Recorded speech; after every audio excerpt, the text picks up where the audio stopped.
Hi, everyone. Welcome today to our new episode. Today we have with us Professor Trumpener. She's Emily Sanford Professor of Comparative Literature and Professor of English at Yale University. And her research ranges across the late 18th century to the present day, focusing especially on British and European literature and culture, including film history, social history, visual culture, music, picture books, child readers, among many other topics. So, thank you so much for joining me today. And from what I can tell from your research, you're interested in kind of a range of topics across the last 2 to 3 centuries, especially in British and European literature and socio-political cultural history. So I know a lot of graduate students find it really difficult to pinpoint their research on something or someone. And I was wondering what you think of that process of choosing who or what to study. How do you approach that process of pinning down what or who resonates with you? And what led you to your own research? Well, I'm usually working on about three or four or five topics at once. So I'm a kind of a short attention span person. And for many, many years, what I've done is I'll be working officially on one topic, and then I'll be doing a lot of free reading in another topic. And often that will crystallize in retrospect into another research project. So I wouldn't say that I decide decisively so much as I just accumulate stuff until there's some tipping point, and then I think, actually, I've got a real argument here, if that makes sense. Amazing. Yeah, so it kind of feeds off each other almost. Yes, yes. Or sometimes they're very contrasting. Like I've been working at the moment trying to finish a very long-standing project on, it started off being about Cold War film culture in the divided Germany, but now I'm writing first, before I finish that, I've started writing the prequel, which is about Nazi Germany and the Nazi occupation of Europe.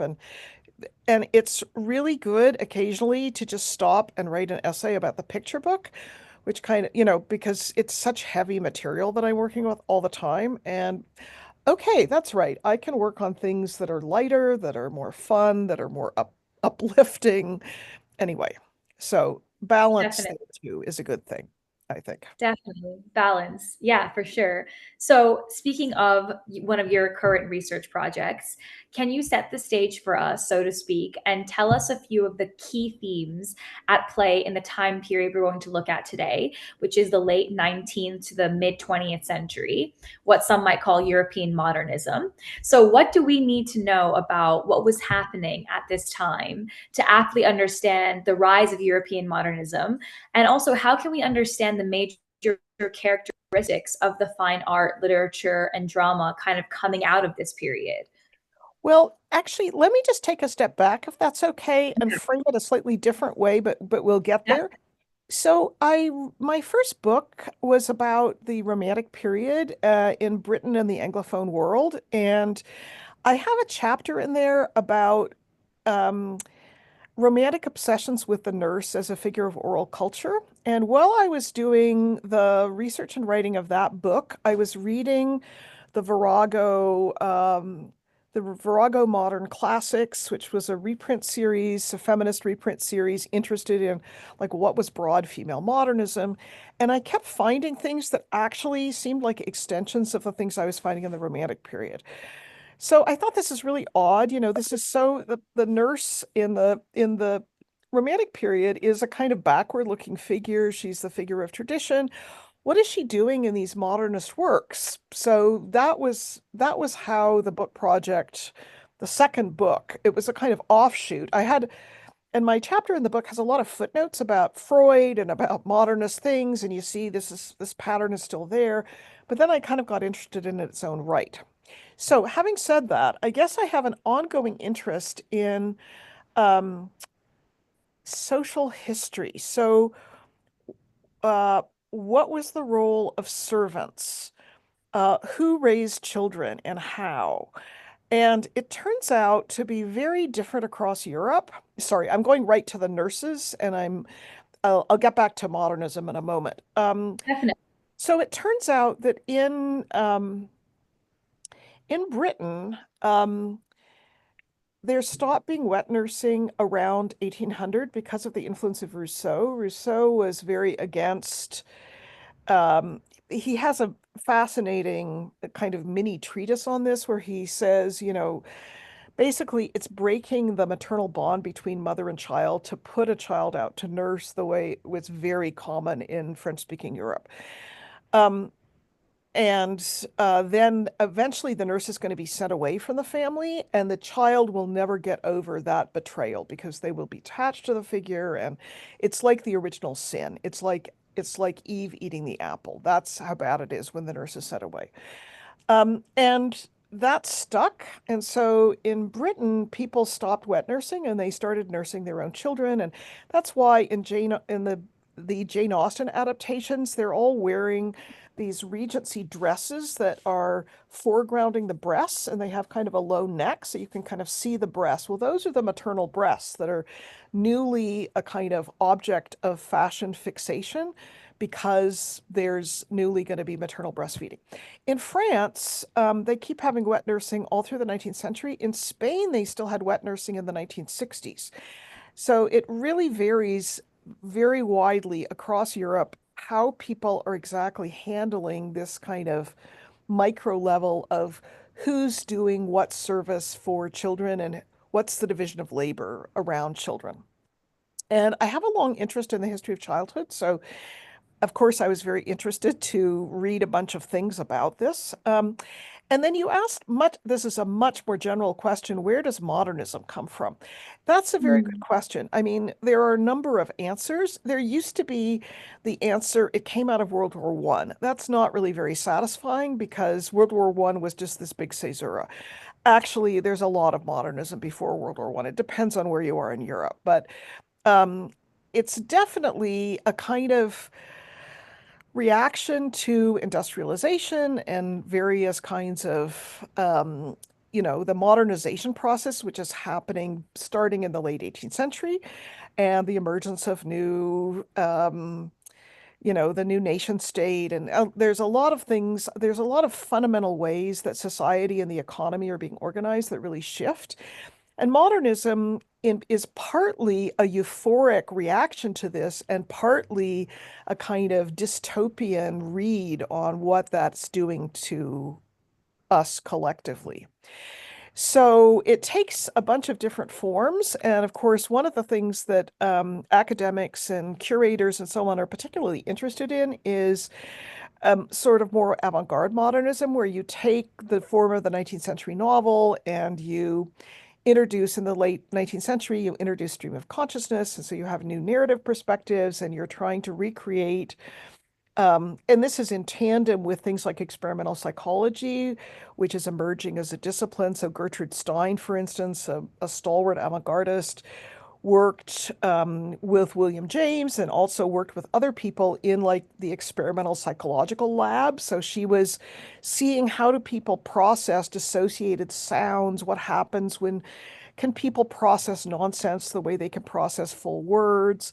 Anyway, and that obviously had a pretty profound impact on the way she was working. So part of what's happening in modernism are people are picking up things that are in the air. I was one of my graduate students has been one of our graduate students has been working towards a project about the 19th century where she's really interested in the blue books, which were these government reports, how both the British novel, the British kind of state of England novel, and then the early novel in India are working off these official reports as a form.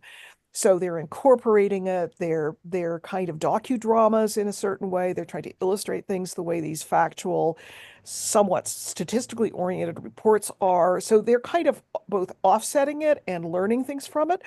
And maybe you could say that the modernist novel does the same thing with other kinds of discourse that's there, bureaucratic discourse, army discourse. Even if you look at people who are kind of soft modernists, like the World War One poets, my undergraduate thesis was about them, so I thought a lot about this back then. So um, they will replicate bits and pieces of World War One bureaucratic army jargon and then they will have some devastating line, and he did for us all with his plan of attack. So, in other words, this is the bureaucratic way of ordering people to their deaths and marching them around, and then this is the impact of it. So, part of modernism is a kind of breaking up and interrupting and questioning those official modes of discourse that are around. That's happening in the novel, and of course, visually, one of the first moves of 20th century modernism is cubism. And of course, it literally shatters the surface of perception. You have bits and pieces, and you have realia, you have the newspaper. So, in a way, you're having bits and pieces of discourse kind of woven into a new, richer visual fabric that's trying to reflect how people's perceptual apparatuses actually work. So, anyway, that's a very rough definition, and it doesn't hold for everything that the big umbrella of modernism has under it, but maybe it goes a little ways towards explaining. No, definitely. Thank you so much for that. Definitely. And it's super interesting how it kind of flips across different disciplines. It touches art, film, literature, like everything you're saying. Yes. Which actually leads me into the project you're currently working on, which is a brilliant project about European modernists in various disciplines, actually, art, literature, film, more, and how they interact with the idea of nannies and nursemaids and their relationships with them. So these are those people who took care of them, right? Like the idea of a babysitter or a nanny today. This is their governess in effect. So you've written a fantastic talk on this entitled Modernism in the Nursery, Modernism in the Park, picturing early childhood in London and Paris. So, can you tell us firstly a little bit about maybe the inspiration for this project? How did you arrive at this idea, and what awakened you to its importance? Yeah, well, I guess one thing to say is when I was working on this, when I first started working on this, I started reading children's literature again and starting to teach children's literature. And I think in retrospect, that was a part of a way to get ready to have my own child. I waited until I had tenure until I had a child, but I was a stepmother in throughout my 30s, and I had my child at the end of my 30s. And I was just trying to figure out, do I want now I'm successfully partnered with this wonderful person at last. And what do I want? Am I okay as a stepmother? Do I want my own child? What do I want? So it was part of a kind of life decision making, I think. So I was haunting the children's library again. I had been an avid reader of children's literature as a child with very vivid memories, even, the way the book looks. If I find at the old edition, the way it looks on the page will just release these deep depths of memory and feeling. So I have a pretty live emotional connection to that part of my own life. And I think also I was kind of stunned to realize that both of my parents, my father was an academic, but we grew up in an era where academics were badly paid. And so my mother was constantly, what could I can feed all five of us on 50 cents for lunch and $2 for dinner. So there was always this kind of penny pinching, and I realized that my parents had grown up under slightly different circumstances. My parents were both born in the early 30s, and my mother had grown up on a farm where there was the hired girl. It was during the Depression. My grandfather in Oregon grew filbert nuts, which boomed during the Depression. So the candy manufacturer, everybody wanted some kind of cheap sense of happiness. So he did fine. And so there was a hired girl, and the hired girl taught my mother to cut with her left hand. And so my mother, there was a servant in her life. And my father was in Berlin, grew up in Berlin, born in the Weimar period, and then grew up in Nazi Germany. And they also had a servant, and he was much fonder of the servant than he was of his mother. And I was in a kind of claustrophobic nuclear family, but to imagine that my parents had both had this experience of kind of other people in the household.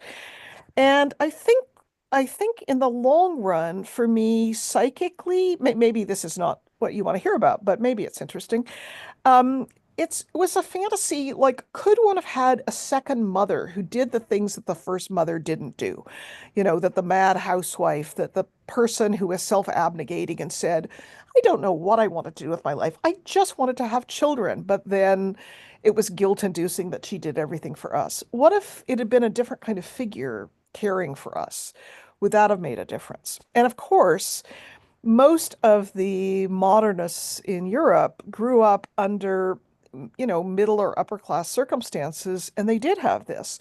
And the most avid strain of people are people who grew up in Russia because there was serfdom. And then even after serfdom was abolished, there were the memories of serfdom. So these were people who really belonged to the family in a literal sense. And one of the things that I found especially interesting once I started reading, there's like nursemaids everywhere. The Russian anarchists prided themselves, many of them grew up in military households or aristocratic households, which they found very emotionally cold. And their nurses were the spot of bright light and affection in their lives. And they couldn't believe that the nurses were politically subordinated to their parents' class, and they rebelled against this. And in a way, their subsequent fighting, they tried to assassinate the Tsar, and some of them became doctors and went to work among the poor. This was all an attempt to pay back, to the people of the nurse. So there was a kind of class politics. And I realized that in early modernism, Ibsen, Pirandello, Chekhov, the question of how the nurse is being treated often becomes a kind of moral barometer for what's wrong with society, how society should act. So I think it's either in the Three Sisters or the Cherry Orchard. I think it's the Cherry Orchard. The nurse gets sent away, and that's unbearable as a kind of moral wrong. Pirandello has a story, The Wet Nurse, about the wet nurse who has left her child to come work for the bourgeois family. I think the child dies, her own child dies, and what is morally owed to this figure?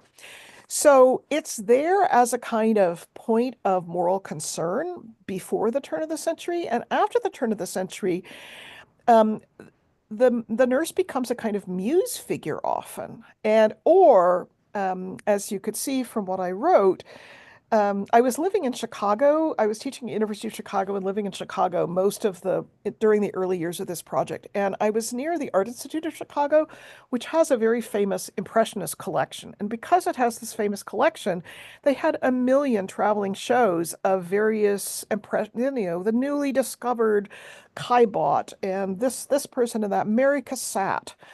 And Mm.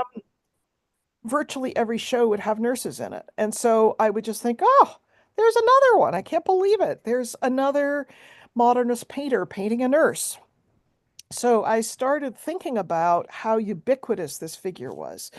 And in the essay, I argue that for the Impressionists and Post-Impressionists in Paris, but also foreign painters in Paris, people who worked in other places like London, um, the nursemaids are kind of part of the fabric of the city. And you often find this in urban literature as well. I mean, most famously, for instance, in Mary Poppins, where there's a real focus on the nurses taking the children here, the nurses taking the children there. But in Paris, for instance, they there was wet nursing all through the 19th century, and they would bring wet nurses from all over the country, usually from impoverished parts of the country. They had a federal bureaucracy which helped to place them and kind of manage their travel, and if their milk dried up, to try to stop them from falling into prostitution. So this was just a very complicated thing that they managed.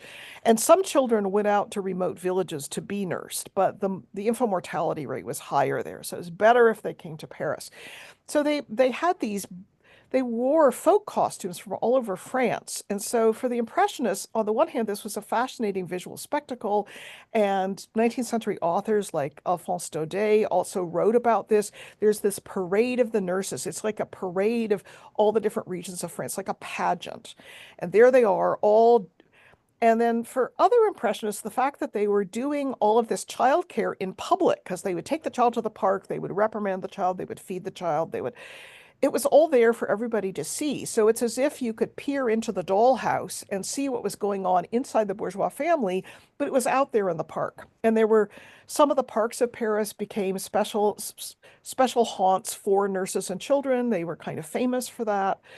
Um, anyway, so it's like a whole thing. And it became a subject of genre painting. So there's tons and tons of genre painting. But some of it is also very detailed, and it's really about the individual nurse and the individual child, and often these very tender and lyrical portraits of what it's like when the nurse is carrying the child on its back, nursing the child, like breastfeeding the child. And these are very moving, I think. Um, Definitely. Thank you so much for sharing all of that. No, that's extremely interesting. And those themes of kind of a second mother, I think, are fascinating because it's not something we often think about how a nurse or a nanny or babysitter, often to the child, it is the primary caretaker. In a way, it is a kind of second mother, you know? And so it is. that's really, It really is. fascinating. Well, Definitely. one of my first inklings about this actually came in graduate school where I was reading Freud's interpretation of dreams, and I was rereading Classic. it for a class on Freud. And there is this telling moment in it where, first of all, it turns out that he actually knows Czech because his nurse, he grew up in Vienna, but his nurse was Czech and, center of the Austro-Hungarian Empire. So, of course, she talked Czech to him. So he has a kind of buried memory of it, and he can sing some songs in Czech. And I just thought this is fascinating. So the whole unconscious of Austro-Hungary, there's this hierarchy of languages and classes, and the unconscious is in a non-German language. Aha, that's fascinating. And then he has a dream he keeps dreaming about his nurse, and it's a prohibited dream because the nurse was sent away for stealing. And so she's a forbidden figure, but she's also a figure of loss. And of course, she recurs. And he is not interested in the nursemaid. He is interested in all of his theories about the biological parent and the Oedipal complex. But there is material to hand in a lot of his case studies to think about the nurse as an alternative to the parents. So that's another thing that I try to think about in this project on and off is, what if the nuclear family, which looks there's more of a nuclear family than there was 3 or 4 centuries before. So that's emerging as a new thing. And there's new theories about the family. But there's still all these other people involved. And what about them? And what kind of and I guess one thing that's really interesting to me politically, and if you think about different parts of the world or different situations, it gets more complex yet. What happens when somebody is raised by servants? Like basically all of the hands-on stuff is that for the first few years. And part of this is high infant mortality rates. The parents don't really invest much in the children until they're diapered, until they can already speak um, and they've survived. And then they become very interested in their education, but their primary education, how to talk, how to walk, how to defecate properly, etc., how to sleep on a normal schedule, that's all handled by a different group of people who are then just supposed to fade away. But basically, it means that people are implicitly bilingual, bicultural, and one of the recurring questions, for instance, in the American South, the white upper classes were raised by slave nannies or former slaves or the descendants of former slaves. And how then did they grow up to be racist since these were the first people they loved in a lot of cases? And as you can imagine, there's many fascinating, tormented, modernist, turn of the century, Charles Chestnut, who's a black writer of the turn of the century, writes really interesting about this. And is the mammy figure a conservative figure who can only identify with the master and isn't self-protecting? And then already in my book about Romanticism, I found there's a very interesting pattern. There's a lot of interest in Romanticism because the British Empire is expanding. What about the native nurse? If you hire native servants and they take care of your children, And then what if there's a native uprising? Which side is the nurse going to be on? Well, this Mm. problem doesn't go away. I mean, where is the nurse going to identify? And what kind of double consciousness does the child end up with? That's to me the really interesting thing.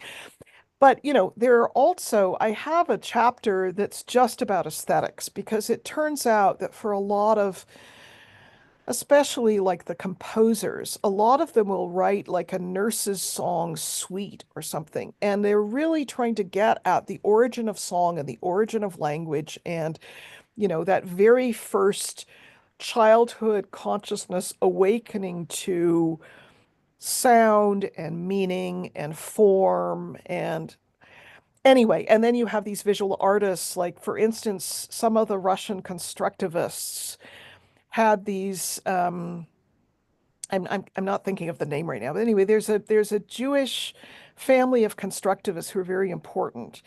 And the nurse was Christian and kept this icon with a candle burning on it in the corner of their rooms. And one of the brothers has an incredible kind of his first experience of art was looking at that icon with the light on it. So, and that's a kind of biculturalism too, because he wasn't being raised Christian, but she was Christian, and so he was pulled into that world. And so, in a way, the nurse becomes potentially the nurse or anybody who's raising the child becomes a kind of portal for the child's first and most and deepest experiences. So that's very interesting, and that's why in a lot of cases the nurse gets that these modernists come back to the nurse as a kind of muse figure, often very positively, sometimes very negatively or pejoratively. Um, Marinetti grew up in Africa and had an African nurse, and he has racist, nasty things to say about her. But for the most part, it's rather different. There's a kind of glow of nostalgic memory around the nurse, around the nurse's care, and so on. So anyway, Yeah. it's a No, huge definitely. topic, unfortunately, so I'm still grappling with it. I have many filing cabinets full of material. Also, when I started the project, I didn't realize that because it took me many, many, many years to that I've been working and finding stuff. Well, I have other stuff on the front burner.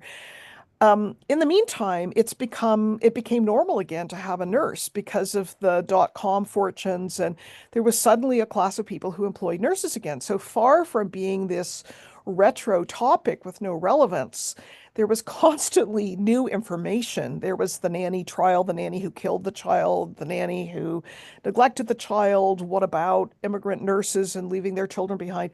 There's a huge literature now. So I've been collecting all of that too and reading it, but I'm really more interested in the more historical stuff, but it's not irrelevant. And I guess one thing that's very interesting is, one worries, oh my God, if my child were raised by a servant, they would turn out wrong. Well, actually, the historical record doesn't really agree with that. I have to say, people have asked me, of course you had a nanny. No, of course I never had a nanny. Whoever takes care of the child is the primary figure. I wanted to be the primary figure myself. But it turns out that having these other figures in the child's life is not necessarily bad or damaging at all. So I think that is interesting for present day anxieties about this topic. Definitely. It seems actually it has historical groundings, but is still extremely relevant today. No, Yes. definitely. And I wanted to also ask you, so as part of this research, you engage with a kind of range of works across disciplines, across art and literature, in particular. And so I wanted to ask you what it was like when you were bridging these two worlds, these two disciplines, noticing how they interact with the same themes of nurses and wet nurses and nursemaids, but in different mediums. So, did you notice any patterns of how writers and visual artists maybe interact with the themes of childhood, nannies, and nursemaids differently? Or maybe it was actually quite uniform, but I don't know. I just find this kind of interesting narrative. It's thematically pretty unified, but I really like a project that forces me to stretch beyond my formal education and try to grapple with something new. So I'm always pushing myself, which is, not so easy, but it keeps me feeling alert and like something the neurons are firing actively. And Just now, and here's a small example, which doesn't really answer your question, but it's still a very vivid memory. So my child is now grown up, but when I started this project, he was not yet conceived, and then he was an infant, and so on. And a few weeks after he was born, there was a big exhibit of Mary Cassatt, which was an hour away at the Art Institute. And I said, we just have to go because I really have always liked her, and this is my chance. And so we brought the baby with us to the exhibit. And the funny thing was, I had this conviction that because I had already spent so many hours trying to figure out what does this child want? What does the expression on his face mean? I had this illusion, at least in my sleep-deprived way, that I could understand the expression on the mothers and children's faces because she has a lot of mother and child pictures. She didn't have children herself, but she's very interested in this subject, and nurses and children. And so it made me feel, oh, I'm learning something new. It's not just that I'm brain dead at the moment. I am learning new interpretive skills, which are going to be of use and relevance to my research because I will understand. It's like learning to understand the language of the animals or something. I'm attuned to a different pitch than I was even a few weeks ago. That was a really good feeling. I know that doesn't answer the question about what it's like to try to No, tackle it's very, physical stuff um, but it was no, great it's to just, become an amateur art historian. And I then went on, I ended up editing a book with an art historian about the panorama in the 19th and 20th century, the visual panorama, the 19th century big painting in the round, and its afterlife in photography, film, and performance art. So anyway, I became more of an art historian than I was when I first started thinking about these things. But it's exciting. I mean, I think one really good thing about graduate school is you learn to read your way into anywhere you want to go, and you aren't really limited by the formal training you've had. You know how to give yourself a semi-formal training at just about anything. And if you just spend enough time on it, you can work your way into adjacent things. It's not impossible. Because graduate school teaches you how to read carefully. It teaches you how to read and synthesize information. It teaches you to be disciplined in the ways you go about learning things. So you don't have to stop just because you get a job in a certain field or you stay in academia or you leave academia. You can keep using those skills. So I've tried to do that as a way of kind of keeping alive mentally, if that makes no. sense. Definitely. Yeah. I think it's really interesting that you were saying you kind of had an insight into something that you didn't have before through your own personal experience. You're Yes. interacting with art differently and you're interacting with kind of objects that exist outside of yourself. Like the external world Yes. has Yeah. changed for you in a way. You have a new insight based on kind of your newfound relationship with your child. I think that's extraordinary, actually. Yeah. So Yeah. you feel like you've got a sixth sense or something. And Yeah. maybe that's illusory, but maybe it isn't. Because certainly, when you biologically reproduce, and it's probably true if you adopt as well, I mean, you have new feelings that you haven't had before about you feel like a biological being in a different way. You feel you're linked to natural processes. I mean, it's very transformative. And instead of us always thinking, "Oh my God, why doesn't that woman get back from her maternity leave? I'm really sick of having to carry her burden for her." If we didn't think in such a managerial way about everybody's lives, but we thought certain experiences are hard and complicated, but they're transformative. Anyway, I so I guess this project is also a way of expressing that the lives of girls and women are not trivial. The history of female labor is not trivial. It's actually foundational. And to find all of these artists and musicians and poets for whom this was an absolutely transformative figure who they thought they got their ideas from art from is really, really interesting.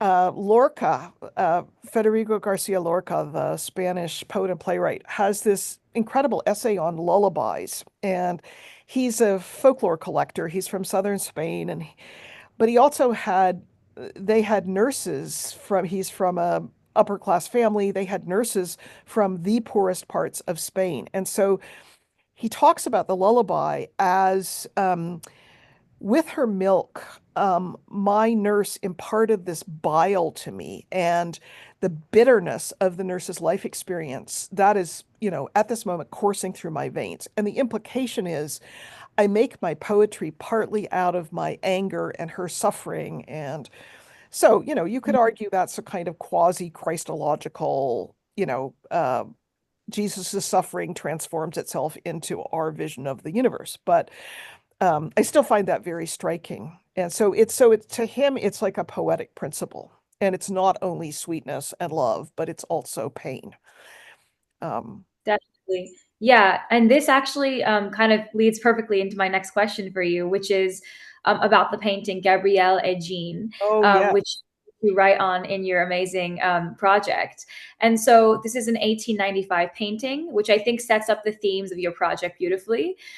This painting is of the French film director and screenwriter Jean Renoir when he was a child, and he's being held by his nursemaid, Gabrielle. She shows him how to play with a small toy cow, while he appears to also play with a piece of clay in his hand himself.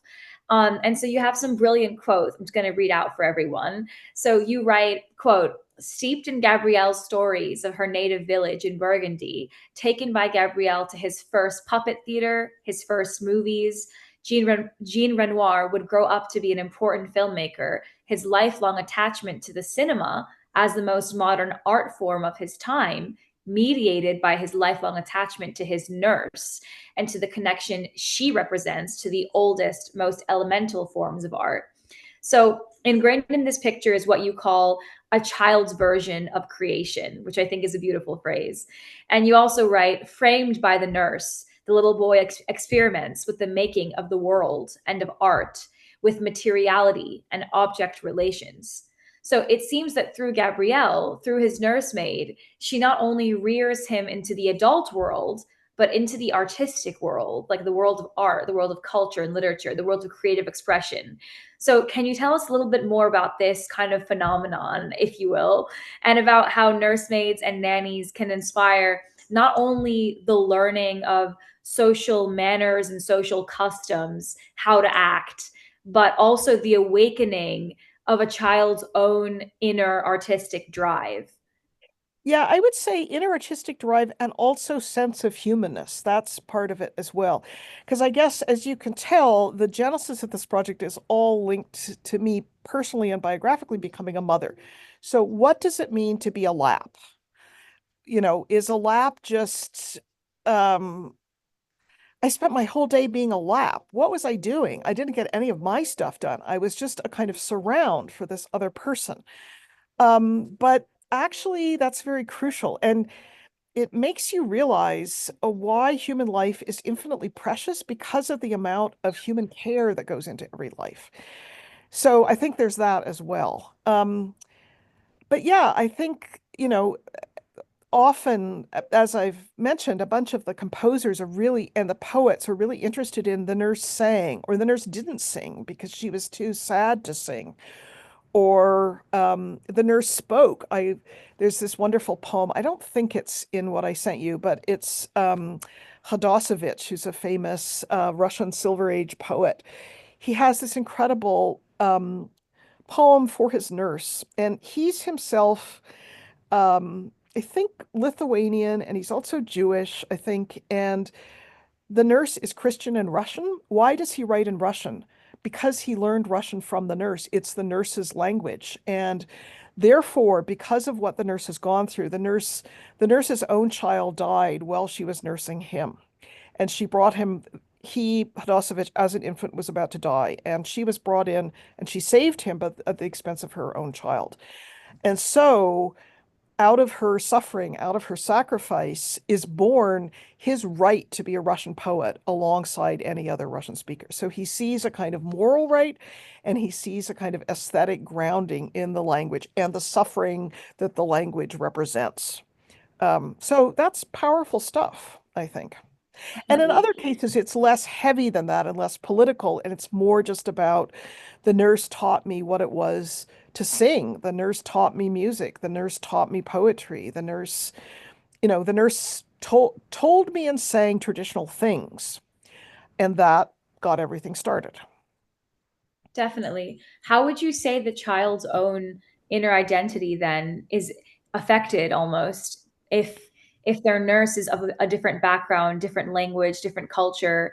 It does feel quite like you were talking about Freud earlier. It does feel quite Freudian because Freud links the child's kind of social symbolic capital S subjecthood to the parents and object relations and Right. everything they learn biologically. So if that identity is fractured in a way, what does that mean for their future? I don't know. I mean, in a way, of course, you could say a lot of modernism is either a form of protest or it expresses a kind of inorganic, fractured sense of the world. And maybe this first fracturing is important because the world is split between the mother and the nurse, or the mother and the father and the nurse. Um, Mm, Certainly, I mean, maybe we shouldn't get into this because this is a whole topic in and of itself, but there's also the question of sexuality in relationship to the nurse because I went to at one point, I was living in Chicago and in Indiana. So I went to the Kinsey Institute, which is at Bloomington, and I said, do you have nurse pornography? Oh, no, we have lactation pornography. We don't, but but on the other hand, have you read Wilhelm Reich's autobiography? No, I haven't. Oh, well, he was seduced by his nursemaid or seduced by his governess or whatever. So for some children, they have early sexual experience in and around the servants. A bunch of Freud's patients, actually, this was the story for them. So, that's perhaps could be seen as the shadow side of some of these relationships, or it could just be seen as part of social formation. You're coming of age with the sexual mores of a different class of people who may have different ideas about sex or different practices around sex. Anyway, mm, it just makes me think. Freud. I mean, I love Freud. Freud is an incredibly powerful and often very profound writer. I was able as a student to read Freud in German, which is a great pleasure. He's a wonderful writer in German. But he has blinders in certain ways, and this is where one of the blinders are. He really everybody who's not the biological family is really has secondary importance in his model. And I guess one thing that I got really interested in is it seems like there is a popular psychology that doesn't believe that. So there's all these kind of middlebrow modernist novels from the 20s and 30s in which in the middle of the proposal scene, somebody will evoke old nurse.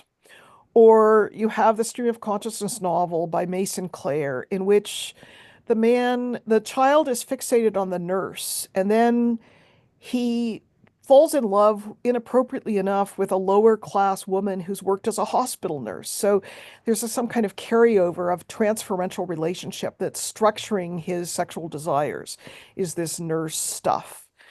Um, mm. anyway, but just the ubiquity of the proposal, as Nanny used to say, why are you bringing up Nanny? We're in the midst of the proposal scene. This is the last page of the book. What is Nanny doing here? Well, she's a important psychic figure somehow.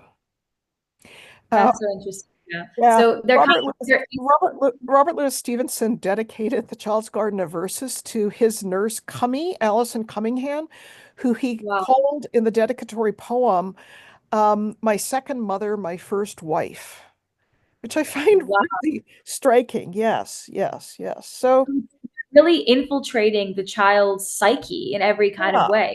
And just saying a love object is a love object, and it's significant to that extent. Mm. This okay, It's always yeah, assuming the nurse very is true. loving And the child and not taking revenge on the child. And of course, there's a minority of accounts that recount that scenario, which is ugly and terrifying. But the majority of accounts definitely, suggests it is not in the nurse's self-interest to give her all to the child, but many of them clearly did.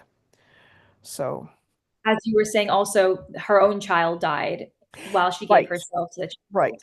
right. Right. Definitely. There also seems to be kind of two realms in juxtaposition in this relationship between the nurse and the child. So, kind of like what you're getting at. On the one hand, it's the nurse's job to integrate the child into social symbolic society and the symbolic order, to create a symbolic subject out of them with a personality and language that complies to our order of logic in our Like world. toilet trained, Um, keep food down, all those basics, right? Bodily control. exactly. Yeah. Exactly. And you write, quote, the child begins to know the world because the nurse is there to point, to show, to assign names to things seen. So this is the nurse's job to integrate the child into the symbolic order of sense. But on the other hand, a lot of the themes that we're currently touching on, the introduction of the child to art and the maternal relationship between the two, and also, as you're saying, this very kind of strange psychosexual relation, this kind of awakening, this kind of strange realm, this inner hidden world as well. All of these things are also all being evoked between the relation in the relationship between the two, the child and the nurse.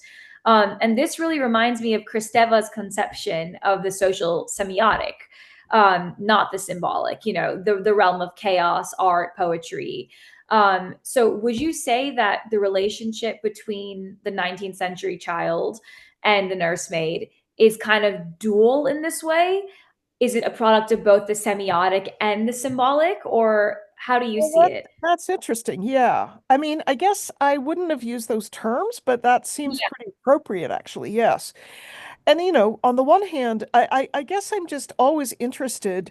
I work on the history of the novel also, and I love the 18th century novel because it's really chaotic and experimental. And the 19th century novel is this heavy, solid edifice. And then in the 20th century, everything kind of breaks up again. And so I'm always a bit distrustful of how solid everything seems in the 19th century. The household seems so solid. Bourgeois complacency is what it is, but people have psychic lives and they're really complicated. And this is a setup, as you're pointing out, which is designed to evoke rivenness and, a kind of a double consciousness, to quote Du Bois, or, you know, uh, a differentiated way of seeing things, or, how are you going to get your emotions about this marginalized figure, how are you going to stuff them back in to where they are supposed to belong when that's not really what you feel about her? You actually feel more strongly about her than you do about the mother. I was going to say, I think it's so interesting that the two cultures which are most nurse obsessed, in my view, just in terms of numbers of works, depth of obsession, it's Britain and Russia. And in Russia, it's partly because of serfdom and what that was and what that meant. And in Britain, it's partly because upper class children are often sent away to boarding school at a very young age. So they leave the realm of the nurse and they're sent to a kind of barrack situation where they're being trained and drilled and, have their peers around them. So the parental input is minimal pretty continuously. And the feeling is they're pushed out of the nurse's realm into this very cold world that they don't really know how to survive psychically. So then there's the cult of the nurse and in Brideshead Revisited, oh, let's go to the nurse's room. The nurse is living on as a dependent. Yes, well, that's where we can really be ourselves. That's what the Russian anarchists also said. The nurse's room is where we can be our true selves, is where we can be children. Nowhere else are we allowed to be children. We have to be disciplined, but in the nurse's room, we can be our full selves. And that's what we're looking for in a social revolution, that our full selves can live on. So it's just interesting that it also fuels these utopian social movements. I do find that Yes, powerful and not accidental. definitely. And that kind of makes me think of when the child grows up, as you're saying, they leave the Yes. nurse. What often happens to the relationship between the child and nurse after the child grows up? Well, sometimes, of course, they have no idea where the nurse is. The nurse goes on to the next job, and they're with one family a few years. Those children are grown up. They go on to another job and another job and another job. We've got some interesting counterexamples. I don't know if people in Britain will know about Harriet the Spy, a truly wonderful children's book from the 60s set in New York. And the framework is her nanny is going to go away to be married. And Harriet the Spy basically has a kind of nervous breakdown and Luckily, her nurse is very wise and she quotes Dostoevsky at her and she helps her to see, okay, you're a weird little girl, but you're going to become a writer. It's going to be okay. You can channel your weirdness and your standoffishness towards ordinary society into these productive channels. And okay, everything. So it's about the transition from life with a nurse to life after the nurse. And as I Mm. said, you also have all of these instances where, well, it's so funny. Uh, what is her name? Vita Sackville-West's cousin, Edward Sackville-West, wrote two novels about nurses and nurslings. One of them is the autobiography of a nurse, which is actually quite a recurrent mode from the 19th century onward. How does the nurse feel about having had this life of service? So that's book one, which is Modernist and Stream of Consciousness. Book two is set during the rise of fascism in Europe, and her nurslings are scatter across Europe and end up becoming anti-fascist fighters, kind of in the nurse's name. So that's what happens to them. They spend a lifetime fighting injustice on behalf of the Mm. nurse as a kind of crusade. Anyway, I just find this is interesting. Um, Definitely. Yeah, it seems that there's almost it's kind of a breadth of options. It can either really yes, impact the child's life and it can really like feature in their everyday life, day to day, and continue that closeness can continue, or it can kind of in a way evaporate into thin air, right, right. and I think that that mediation is potentially it's very similar to the idea of leaving childhood behind, and you can leave Yes, childhood behind in yes, this way, or you can kind of take it with you and make it influence every day as an adult as well. It's kind of that right. idea of And on the what one happens. hand, you have the Mason Clare example where he glommed onto the nurse as an infant, and then he had to marry the lower class woman because only then would he feel he was back with the nurse. Okay, and that's Mhm. depicted as kind of neurotic, actually, and understandable, but neurotic. But then you could also become a crusader for justice throughout the world. So you could turn it outward and, fight for a more equitable society. That would be the less neurotic thing to do, I think, is the implication. Definitely, definitely. Well, firstly, I want to say thank you so much for joining me today. I have learned so much about this, and I'm sure everyone listening to has as well. So thank you, first and foremost. Your project is absolutely fascinating, and I cannot wait for it to be published so everyone can see it.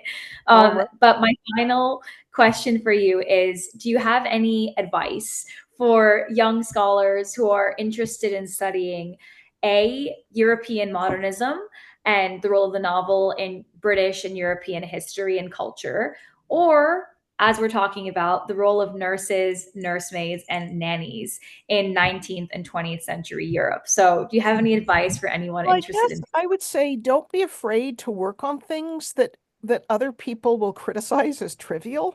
I mean, every time I teach children's literature, I feel like some of my colleagues are kind of, oh no, she's doing that. Then why is she doing that? It's so banal. It isn't banal. It's the start of everything for everybody. It's everybody was a child reader, et cetera. I mean, I could grandstand about this for a long time, but I don't think it's trivial. The students don't think it's trivial. It's actually fascinating and important. So I think you've got to go with who you really are, you have to it's really important to pick topics that you care deeply about and that you have some kind of personal stake. This is partly why I'm detailing, I thought I might want to have children, so I started working on childhood and childcare. Well, that makes sense. That's actually a pretty common Mm, lots of women academics and some men too start teaching children's literature after they have children. They read a lot of things aloud. They realize, oh, this is really interesting. They discover it that way. That's an embarrassing thing about them, but it's not that embarrassing. It's a good thing, right? It's a reordering of priorities. It's a better sense of where one's priorities are and what's important and what is less important. So, um, anyway, I like it about this project that it involves high modernists, I mean, canonical figures to a person almost, and this trivial topic of the household, trivial in quotes, that's good, I think. Let's mix it up. definitely. So it's almost like follow your passions. kind of. Oh, it's absolutely follow your passions, right? Because that's what you're going to be most obsessed with.